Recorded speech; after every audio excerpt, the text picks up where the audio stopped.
2019 में मेरे पिताजी एक्सपायर हो गए। उस समय पे मैं शाई अहमदाबाद गुजरात ट्रायल देने गई थी। मेरे पिताजी एक्सपायर हो गए, लेकिन वहाँ मुझे कुछ पता ही नहीं था। मेरे कोच राजेश दलाल जी मेरे साथ गए थे, लेकिन उन्होंने भी मुझे ऐसा कुछ नहीं बताया। आपके पिता का नाम रोशन है, लेकिन आप उनका नाम और रोशन साकार करो।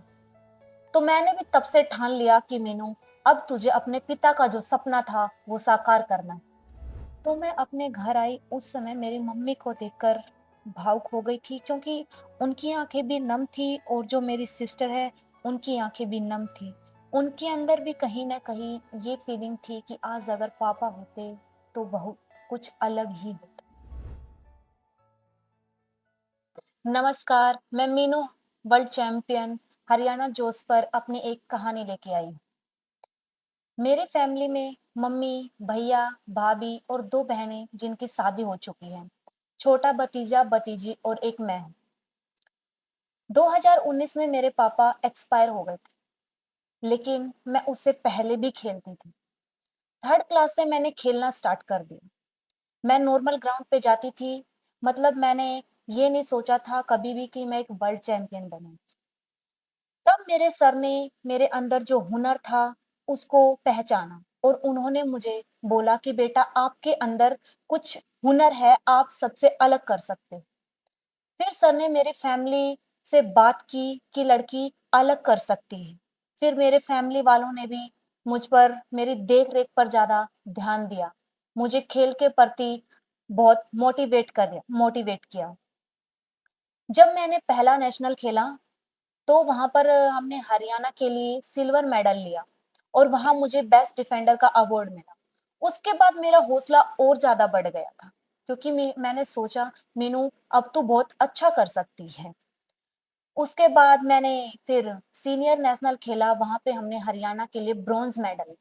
वहाँ से मुझे एक अलग फेम मिली, हरियाणा जर्सी नंबर 8, मुझे इस नाम से पहचान मिली वहाँ पर। उसके बाद मेरा खेल के प्रति लगाव होता रहा, मतलब मेरा खेल छोड़ने का मन नहीं करता था। कई लोग बोलते थे कि खो-खो का इतना स्कोप नहीं है, इसको छोड़ दो, ये आगे ओलंपिक में नहीं है, वर्ल्ड कप नहीं है इसका, एशियाड में नहीं है। लेकिन खेल के प्रति मेरा एक ऐसा लगाव हो गया था, जिसे छोड़ने का मेरा मन नहीं करता था। 2023 में मैंने एशियन चैंपियनशिप खेली, जहाँ पर हमने इंडिया के लिए गोल्ड मेडल। उसके बाद मैंने और वो सोचा कि मीनू, और आगे बहुत अच्छा करना है। लेकिन मेरी ज़िंदगी में इस दौर में एक बुरा पड़ाव। 2019 में मेरे पिताजी एक्सपायर हो गए। उस समय पे मैं शाई अहमदाबाद गुजरात ट्रायल देने गई थी। मेरे पिताजी एक्सपायर हो गए, लेकिन वहाँ मुझे कुछ पता ही नहीं था। मेरे कोच राजेश दलाल जी मेरे साथ गए थे, लेकिन उन्होंने भी मुझे ऐसा कुछ नहीं बताया। वो मुझे अपनी बेटे की तरह रखते थे। उन्होंने सोचा कि अगर अब मीनू को बता दिया जाएगा, तो मीनू को सँभालना मुश्किल हो जाएगा। लेकिन जब मैं अपने घर वालों से बात करती थी, घर वाले भी मेरे साथ अच्छे से बात करते थे। मुझे ऐसे फ़ील नहीं होने दिया कि घर कुछ दुर्घटना घट गई। जब मैं 5 या 6 दिन बाद अपने घर लौटी, अपने सर राजेश दलाल जी, उनकी फैमिली के साथ, फिर मैं अपने स्कूल डीसीएम स्कूल में संजय डायरेक्टर सर, उनकी फैमिली के साथ सब मुझे घर लेकर आए। उस समय भी मुझे कुछ ऐसा नहीं लग रहा था कि घर पे कुछ हुआ हो। तब मैं गाड़ी से नीचे उतरी तो मैंने अपने घर के सामने देखा, बहुत सारे आदमी खड़े थे, बहुत सारी लेडीज़ खड़ी थी और मेरी मम्मी खड़ी थी। तो मैं तब आई, मैंने देखा वहाँ पर, तो मैं उस समय बहुत, मतलब ये हो गया था कि ये क्या हो गया? मैंने ये नहीं सोचा था, पापा बीमार थे कि इतना कुछ कि एक्सपायर भी हो जाएँ। वो मेरे लिए बहुत बड़ी, मतलब क्या बोलूँ, मेरे जीवन की सबसे बैड मोमेंट था वो, क्योंकि ऐसा मैंने सोचा नहीं था कभी, क्योंकि मैं वहाँ साइट पे ट्रायल देने के लिए गई थी। मैंने सोचा था कि मैं गाँव में जाऊँगी तो मेरा फंक्शन होगा, लेकिन मेरे साथ कुछ अलग ही हो गया था। मैं उस समय मतलब अंदर से टूट गई थी। मैंने ये सोच लिया था कि अब मैं गेम नहीं करूँगी, क्योंकि मैंने अपने पिता का चेहरा आखिरी बार नहीं देखा था। मेरे अंदर वो फीलिंग मुझे खाए जा रही थी कि तूने लास्ट बार भी अपने पिता का चेहरा नहीं देखा। लेकिन मेरे कोच जो मेरे पिता के समान है, राजेश दलाल जी और संजय डायरेक्टर जी, उन्होंने मुझे मोटिवेट किया, दोबारा खेल स्टार्ट करने के लिए प्रेरित किया कि बेटा आप कर सकते हो। लेकिन मैं फिर भी अड़ी रही कि मैंने नहीं करना, आपने मेरे साथ बहुत गलत किया है क्योंकि आपने मुझे बताया नहीं। सर बोले बेटा कि अगर हम आपको बताते तो वहां आपकी लाइफ खराब हो जाती, ना ही आप वहां खेल पाते और ना ही आप घर आ पाते। तो फिर मैंने अपने आप को थोड़ा बहुत संभाला, फिर मैंने फिर से ग्राउंड पे जाना स्टार्ट कर दिया। जो मेरे कोच है राजेश दलाल जी, उन्होंने मेरे ऊपर और ज़्यादा ध्यान देना शुरू कर दिया। मेरी डाइट के ऊपर, मेरी प्रैक्टिस के ऊपर मुझे हर तरह से समझाया जाता था।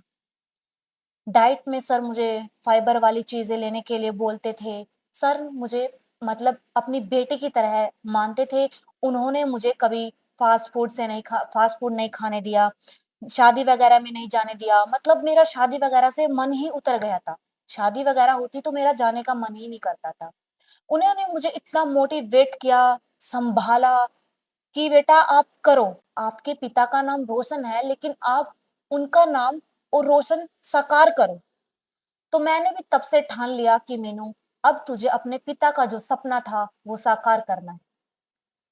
फिर जब मैंने एशियन गोल्ड मेडलिस्ट बनी मैं, तब लोगों में थोड़ा वो हुआ कि हाँ, अब तो खो-खो की एक अलग पहचान बन गई। लेकिन फिर भी थोड़ा कम लोगों में इसका फ़ेम मिला, इतना फ़ेम नहीं मिला मुझे। उसके बाद जब मैं नेशनल्स वगैरह खेलने जाती थी, अपनी परफ़ॉर्मेंस इतनी इतनी इंक्रीज़ कर ली थी मैंने कि मेरा मतलब इंडिया कैंप में सिलेक्शन हो। जवाहरलाल नेहरू स्टेडियम न्यू दिल्ली में मेरा कैंप लगा था। वहाँ पर इंडिया कैंप लगा, वहाँ पर मैंने अपनी प्रैक्टिस की और मैंने ये यहाँ से मैं तब गई थी, घर वालों को ये बोल के गई थी कि जो मेरे पापा का और मेरे गुरुजी, जो मेरे फादर हैं, उनका सपना पूरा करना है। उसके बाद मेरी 8 जनवरी को मेरी ट्रायल हुई। जब उस टाइम पे सिलेक्शन बता रहे थे, तो मेरी हार्ट बीट बढ़ गई थी कि मीनू क्या हुआ? तू घर वालों को बोल के आई है कि सपना पूरा करूँ करके करके लौटूँगी मैं अपने पापा का, लेकिन क्या पता सिलेक्शन होगा या नहीं। उस टाइम पे मैं बहुत इमोशनल हो गई, क्योंकि मेरी हार्ट बीट इतनी बढ़ गई थी। सिलेक्शन कमेटी नाम बता रहे थे, मुझे ऐसा लग रहा था कि मीनू तुम्हारा नाम आएगा या नहीं। मुझे वो जो मैंने मेरे पापा का सपना साकार करने की सोचा था, वो फीलिंग मुझे अंदर से खाए जा रही थी। जब मेरा नाम आया इंडिया को रिप्रेजेंट करने के लिए, तो उस टाइम पे वो खुशी मतलब इमोशनल में बदल गई थी, क्योंकि मुझे इंडिया को रिप्रेजेंट करने का मौका मिला था और मेरे फादर का सपना साकार करने को मिला था। फिर जब 2025 13 से 19 जनवरी वर्ल्ड कप हो रहा था, उसमें मैंने अपनी अहम भूमिका निभाई। मैच में मैंने बेस्ट डिफेंडर का अवार्ड भी मिला। उसके बाद मेरी लाइफ जर्नी वहाँ से बहुत चेंज हो गई थी। मैं पहले जब अपने घर से गई थी, तो एक नॉर्मल मीनू बन के गई थी और जब मैं वर्ल्ड कप खेला, तो एक सेलिब्रिटी से कम वाली फीलिंग मुझे नहीं आ रही थी वहाँ पे। वहाँ पे मुझे इतनी फेम मिली कि सब मतलब मैं जब अपने हरियाणा में आई, मेरा सम्मान समारोह हुआ। ग्राम पंचायत बिड़मड़ा और हरियाणा प्रदेश के क्षेत्रों से आए साथियों ने मेरा इतना मान-सम्मान किया, मेरा हौसला और ज़्यादा बढ़ गया। उन्होंने कहा कि हम चाहते हैं कि आप भी आगे ही ऐसे गोल्ड मेडल लेके आएँ। तो मैंने उन्हें कहा, मैं आगे भी आपको गोल्ड मेडल दिलवाने का विश्वास मतलब मैं अपनी तरफ से बेस्ट करूँगी और आपको विश्वास दिलाती हूँ कि अगर मैं सही रही, इंजरी न हुई, तो ऐसे ही मैं आपका नाम आगे तक ले जाऊँगी। तो मैं अपने घर आई, उस समय मेरी मम्मी को देखकर भावुक हो गई थी, क्योंकि उनकी आँखें भी नम थी और जो मेरी सिस्टर है, उनकी आँखें भी नम थी। उनके अंदर भी कहीं न कहीं ये फीलिंग थी कि आज अगर पापा होते, तो बहुत कुछ अलग ही होता। और मेरा ड्रीम है कि मैं गेम के अंदर ही एक गुड स्पोर्ट्स पर्सन बनूँ, एक अच्छी इंसान बनूँ। और मैं जो मेरी बहनें मेरा जो ये संदेश सुन रही है, तो मैं उनको भी यही कहना चाहूँगी, अगर हमारे जीवन में कोई भी बुरी परिस्थिति आए या अच्छी परिस्थिति आए, अपने आप को सँभालना चाहिए और जो हमारे सपने होते हैं, उन्हें साकार करना चाहिए।